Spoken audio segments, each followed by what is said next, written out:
Hi everybody, my name is Jeff Strauss, and in this video I'll be talking about high-quality relationships.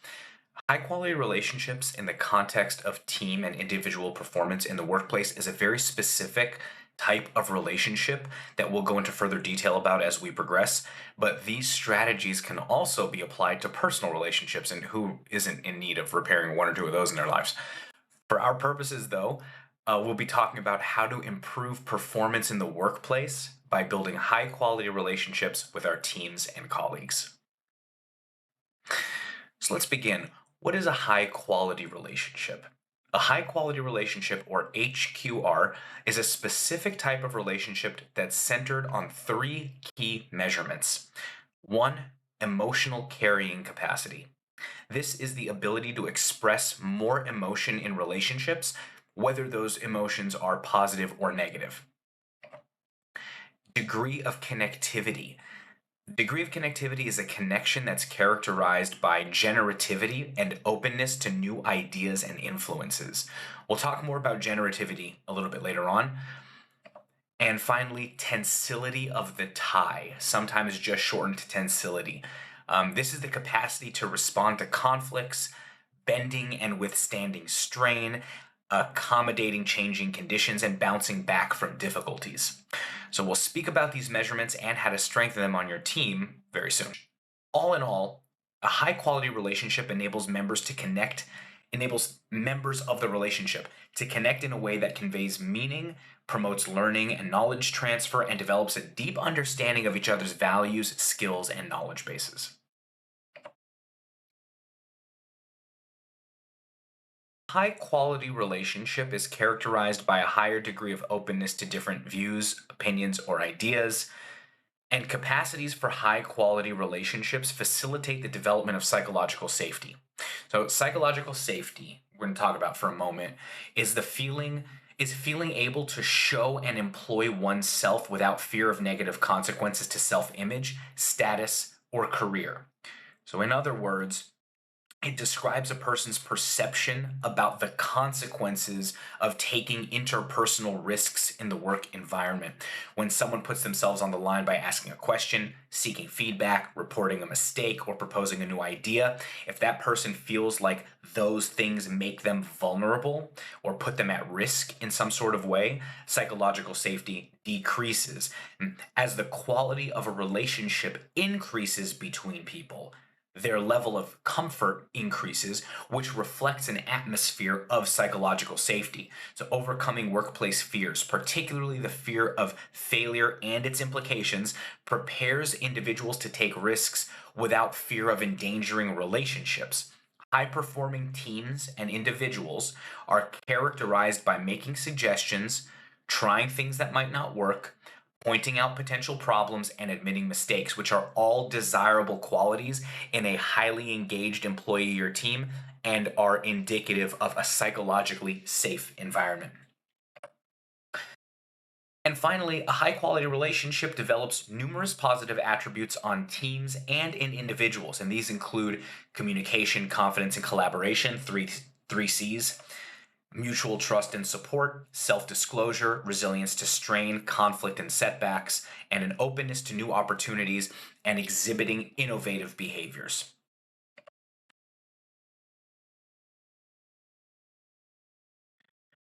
So, let's speak briefly about how teams learn and perform. So, team learning is a process that includes the development and sharing of useful knowledge, how to cope with complex issues, and how to use knowledge and the ability to cope with complex issues to enhance performance. These learning processes depend on a team member's capacities to interact socially with each other and with those outside the team. So, high quality relationships unlock team performance because they enable members to connect in a way that conveys meaning and promotes learning and knowledge transfer. Because people in positive relationships develop a deep understanding of each other's values, skills, and knowledge bases, the latter of which is crucial for learning and interpreting informational cues and complex situations. Finally, team learning processes are team learning and adapting are critical performance capabilities. So, team learning processes like seeking feedback and information, speaking up, and reflecting on assumptions and how things are done are crucial to enhancing performance. So, developing high quality relationships can have a direct impact on individual and team performance, and the research supports this conclusion.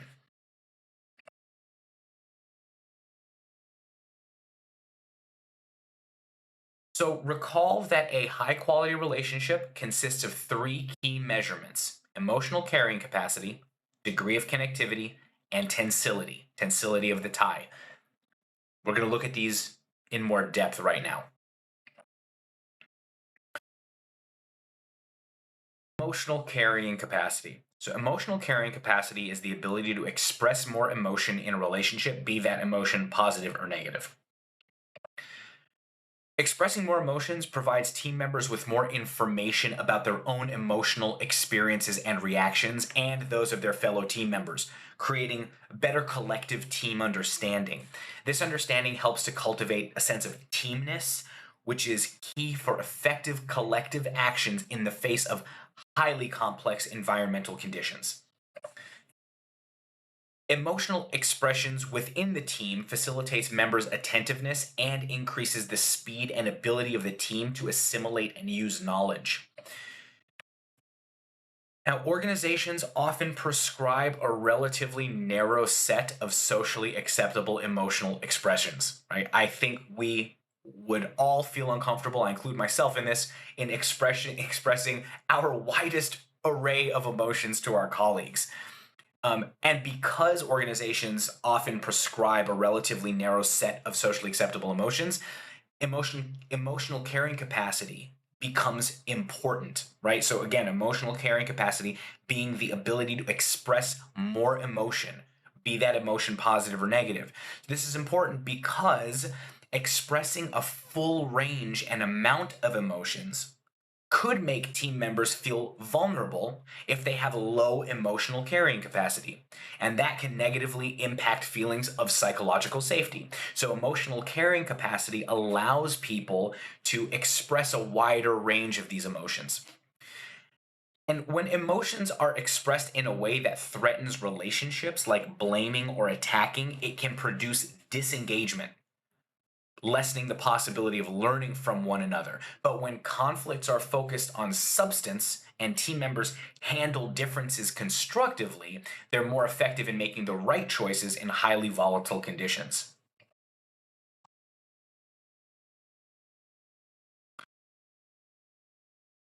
So, degree of connectivity is a connection that's characterized by generativity and openness to new ideas and influences. Now, here we'll talk for a brief moment about generativity.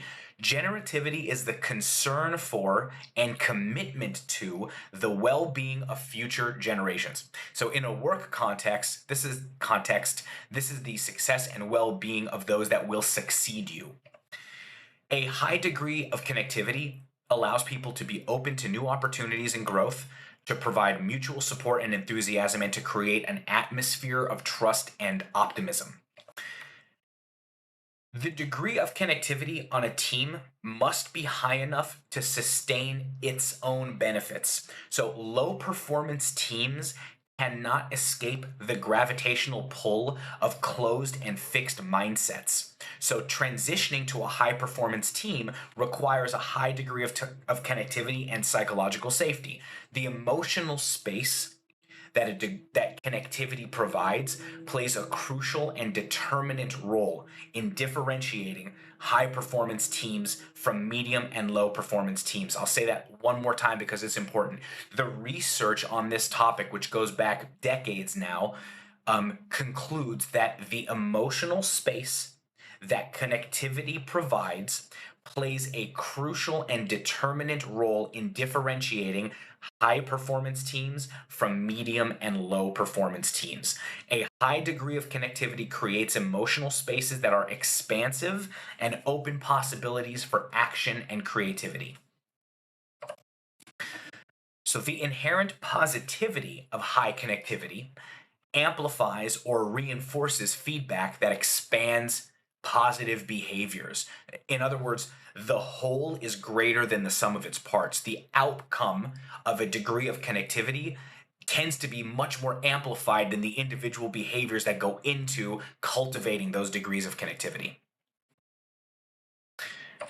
And finally, when connectivity is high, individuals and teams tend to show a higher ratio of positivity to negativity and a better balance between self advocacy and the advocacy of others. And they're also able to remain positive in the face of negativity more effectively.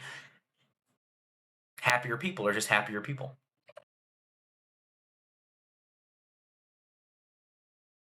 So let's talk for a moment about tensility of the tie, shortened sometimes to just tensility, and it's the capacity to respond to conflicts, bending and withstanding strain, accommodating changing conditions, and bouncing back from difficulties. It describes the idea that strong and healthy relationships can endure challenges, disagreements, and bumps in the road while remaining intact and even growing stronger. So, a relationship with high tensility can bounce back from setbacks, conflicts, and difficult times. Instead of breaking under pressure, the relationship adapts and finds ways to heal and thrive. Tensility implies adaptability and openness to change. Individuals in a relationship with good tensility are willing to adjust their expectations, compromise, and accommodate each other's evolving needs and aspirations. Tensility means that both parties can discuss difficult topics. Both parties, if there are two members in a relationship, though amongst a team, obviously this applies to the team dynamic. It means that the team or individuals can discuss difficult topics, express their feelings, and address issues constructively without fear of damaging the bond. A tie with high tensility is built on trust that has been tested and proven over time, and it can withstand moments of doubt or uncertainty. And finally, individuals in a high tensility relationship have a deep understanding of of one another's emotions, perspectives, and needs. They can put themselves in the other person's shoes, fostering mutual support and compassion. And a tie with good tensility ensures that both individuals uplift and motivate each other, contributing to personal growth and development.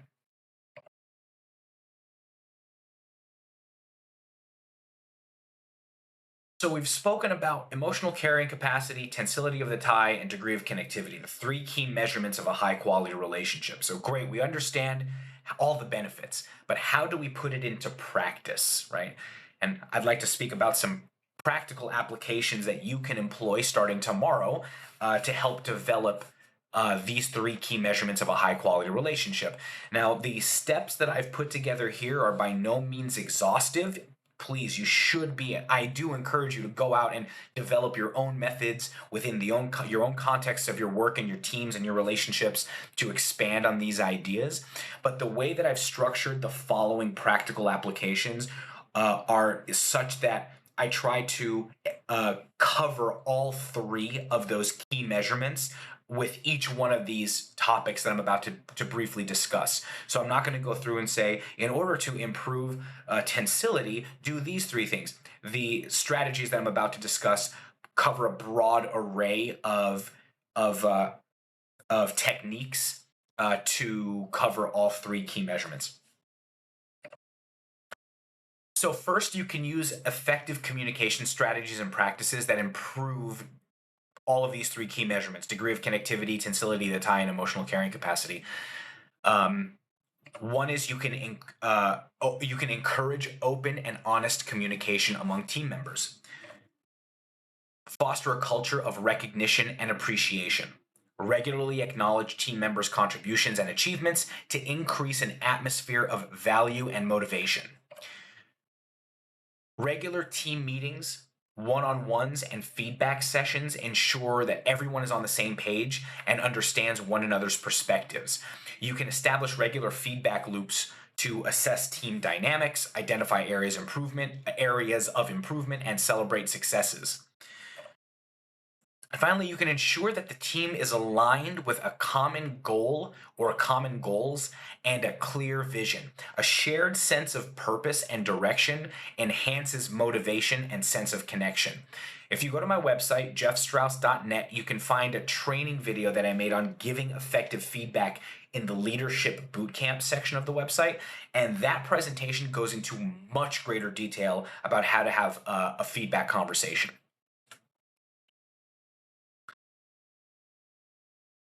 So next, you can create opportunities to up-level soft skills for you and your team with training and development designed to increase levels of connectivity, tensility, and emotional carrying capacity.